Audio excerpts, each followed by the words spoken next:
Hi guys, তোমরা সবাই কেমন আছো? সো এটা আমার ফার্স্ট ব্লগ। সো গাইজ আমি আজকে ঘুরতে যাবো, ঘুরতে কী কী করবো তোমাদেরকে দেখাবো। সো গাইজ আমার কোনো ক্যামেরাম্যান নেই, এটা আমার অনেক দুঃখের বিষয়। সো গাইজ রাস্তায় যাচ্ছিলাম, যেতে যেতে দেখি একটা কুলের গাছ, কী সুন্দর কুলের গাছ। এই যে দেখো, হ্যাঁ, তো কুলের গাছটার কাছে গেলাম, গিয়ে দেখি কুলের গাছ একটাও কুল ধরে নেই। সো সেটা দেখে আমার তো মনটাই খারাপ হয়ে গেলো, আমি কান্না করতে লাগলাম। যাই হোক, তারপর রাস্তায় যেতে যেতে যেতে একটা দেখি কলার বাগান, গিয়ে দেখি একটা কলার সো দেখছি কলাগুলো কাঁচাই আছে। কী করবো, একটাই পারি। হ্যাঁ, এই তো পারলাম। পারার পরে ছিলে নেওয়ার পরে খাইলাম একটু, খাওয়ার পরে দেখি হ্যাঁ ভালোই খেতে। তারপরে ভালো না।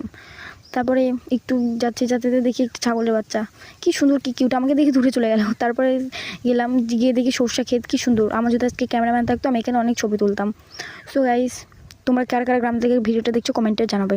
তারপর আমি রাস্তা হাঁটতে দেখি আরেকটা কুলের গাছ, দেখি এখানে অনেক কুল ধরেছে, সেটা দেখে আমার অনেক মজা লাগলো। তারপরে গাইস আমি একটা পারলাম, পেটের পরে একটা খালাম, খাওয়ার খুবই টেস্টি খেতে ছিল, বাও।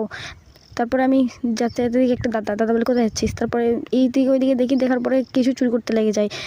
কেশুটি খেতে বেশ ভালোই ছিল, কিন্তু একটু বালির জন্য কিচকিচ করছিল। সো গাইস আমার ছোট মিনি ব্লগটি কেমন লাগলো তোমরা বলেছো।